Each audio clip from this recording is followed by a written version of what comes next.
Robert, just something that's interesting is, I guess, is very important, even though the interest rates have come down so much, it is important that people recognise you can actually reduce your mortgage further. You don't just have to sit there on with the repayment that you sorted out coming out every month or so. You can do something about it. Now, I know you have some tips of how to reduce your mortgage further, so we might just show you those quickly and then get Robert just to explain them for us.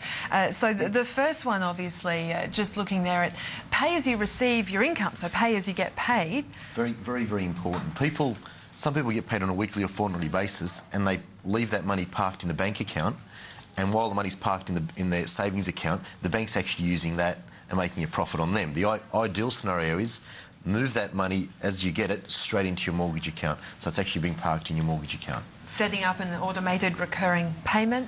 That's actually twofold, the automated recurring payments. That can actually work where the automated payment, as you're getting paid, literally comes out and goes straight to your home loan as option A. But the back end to that is, if you've got a credit card, you can actually link up, it's called an auto sweep, where an auto sweep comes out of your loan account technically, if your money's been parked in there, and actually pays out your credit card on the cycle period, which means you never get charged any interest. So that's actually a twofold tip, that one. Yep. And any lump sums you get, obviously, don't take it to the local store and spend up. So, I mean, a lot of us come into, there might be, whether it's a tax check, whether it's dividends or bonus, whatever it might be, until you physically need them. I mean, I know it's tempting to go out and blow it on the plasma TV or whatever it might be, but if you can park that into your home loan account, every dollar works for you. So you've got the $900 going there, haven't you? Thanks, Mr. Rudd. Now, this one, I mean, it seems quite obvious, but do a budget and work out if you can cut some What we'll all expenses. find is that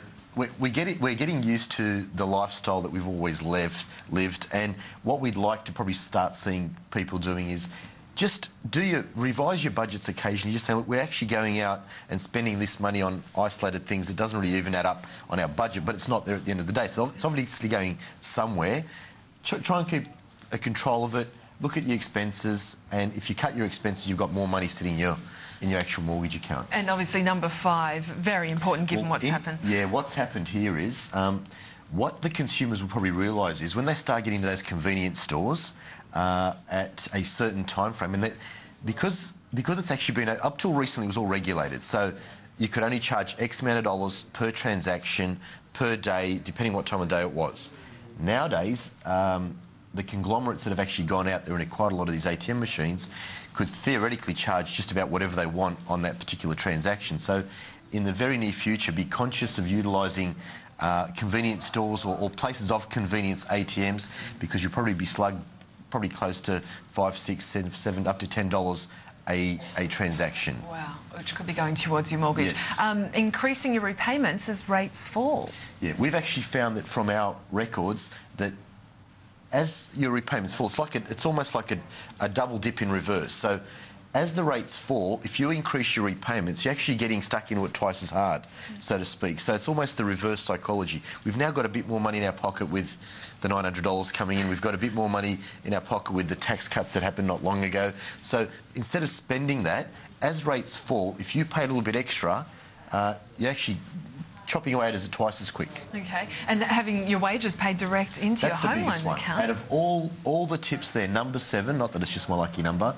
but I think that's the biggest tip out of all of them. Give your paymaster the BSB and account number, or if you've got an investment property, to your landlord, to your real estate agent, and get them to channel it straight into your loan account, and making sure that it goes in there day one. Interest in Australia is calculated daily, and the interest is debited at the end of each month. The sooner it gets in there, every day thereafter, it's a snowball and reverse factor. The lower your balance, the lower the interest is going to get calculated. And then going forward thereafter, for all many years thereafter, you'll actually end up paying less interest on interest. So that's the biggest tip out of all those there. There's even one thing else on that, and that is that as you put the money into your home loan account, you're getting a reduction in interest rate. So effectively what you're doing is earning interest on that loan. And it's tax-free. And it's tax-free. Yes. It's fantastic. All these tricks. Yes. Mortgage offsetting there, number 8. Okay, for some lenders don't allow you, because when you sign up, the lender encourages you to put your money into their own savings account.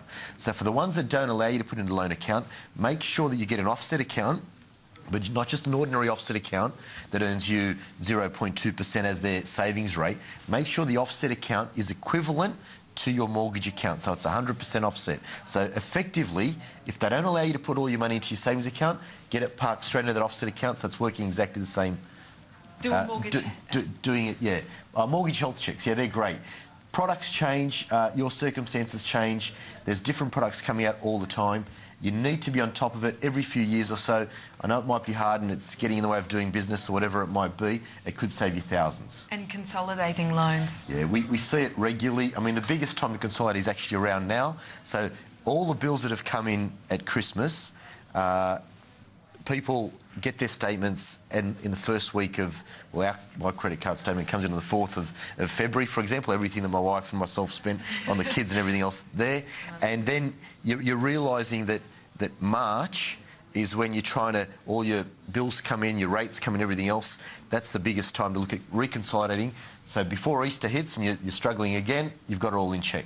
Great advice there on reducing your mortgage, because over, what, 20 to 30 years, it's going to make a huge difference. Yeah, just by adopting this methodology, this is not without paying any extra. Adopting this methodology, you will find that you will pay out your home in a third of the time. That's without paying any extra. Your average 30-year home loan nowadays will get paid out in 10 years, just by parking your income into the right accounts. Wow. So the structure is more important than anything else.